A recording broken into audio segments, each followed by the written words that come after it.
this person is he's going to be fine, or you really can never tell. I mean, there are times, there have been people who have been, I'm just going to say it, master bullshitters, and drove me, I'm also going to say it because it's Saturday Stephanie, batshit crazy, because I knew that they were playing, and they were playing hard, and they were trying to get me on their side, and it's like, you need to cool your jets, and you need to do what you need to do, and you need to stop trying to get people in your corner and work the system, and this isn't working. How long is this going to go on?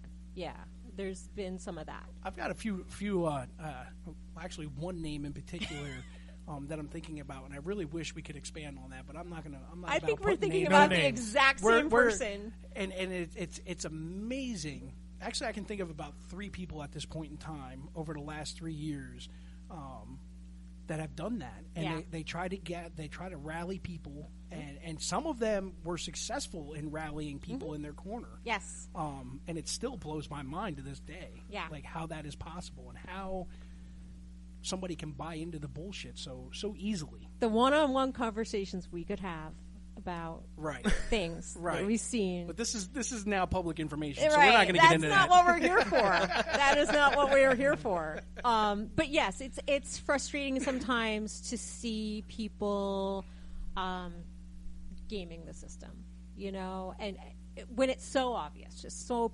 painfully obvious, because you know that they are not changing their thinking. You know that they are not changing their behavior, and this is their opportunity to do that. It's just for them the way to get out and go back to doing what they were doing. And that's not the purpose of the program. So, but it happens. It happens because of the backgrounds that some of these people have, the experiences, the skill sets.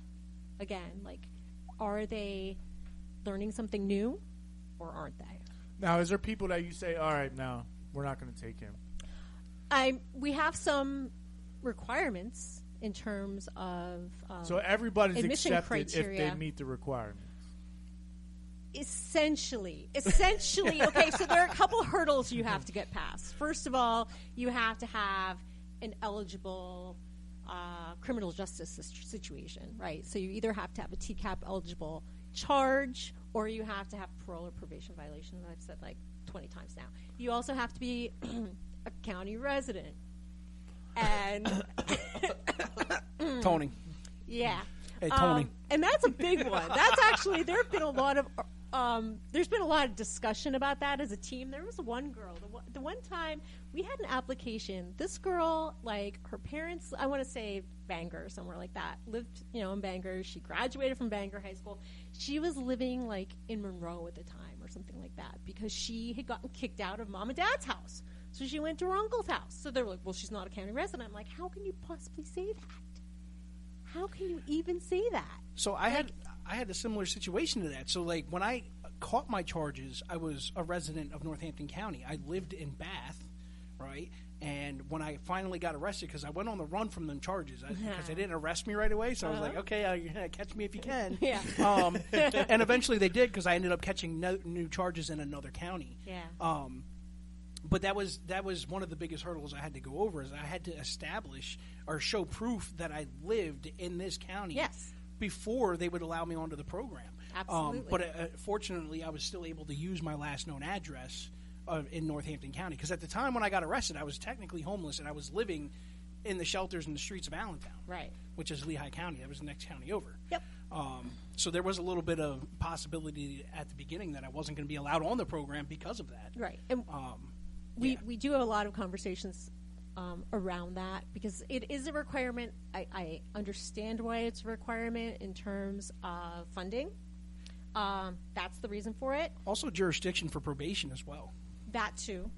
But to a lesser extent, because you can establish residency. For funding, they want it to already be established. Correct. So that's kind of the dividing line there. I'm actually going through something similar with that with my daughter for school right now. Oh. So it's the same on all different sides when it comes to grants and stuff. Yeah, it is. So that's a thing.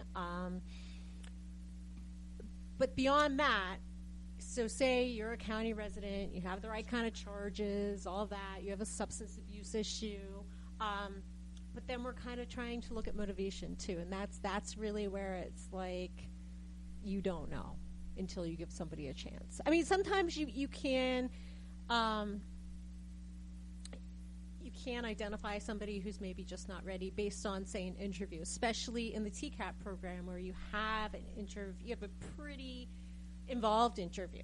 And so you'll be either recommended or not recommended by TCAP, which used to be Lori Collins and is now Jenny Duvall and Jordan Scott. Jordan Scott. Yeah. My J-Dog. Your J-Dog. She's awesome. She is awesome.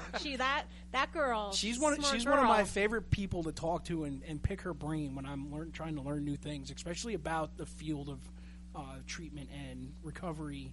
Yeah. That's one of my go-to people. Well, Absolutely. she's a good go-to. Yeah. She's a very good go-to and a very valuable member of our team. So, so she carries a lot of weight in terms of the people that she interviews and the observations she has of those people. Those kinds of observations carry a lot of weight with the team. She's one of those people that is able to see the bullshit from the gate. Hell yes. And she's not afraid to call anybody on it either. That's right. That is right. She's not.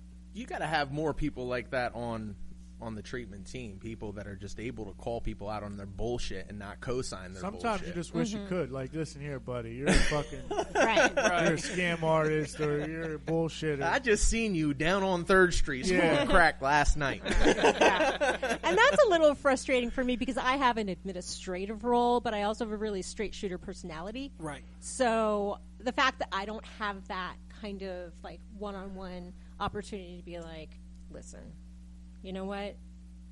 Here's what I have to tell you. Right, and most of the time when you're seeing the participants, it's on court day. Yeah. Oh yeah. You know, That's so like it's it's a limited in and role. out. Right. It's right. my role is a very limited role in terms of my interactions with individuals.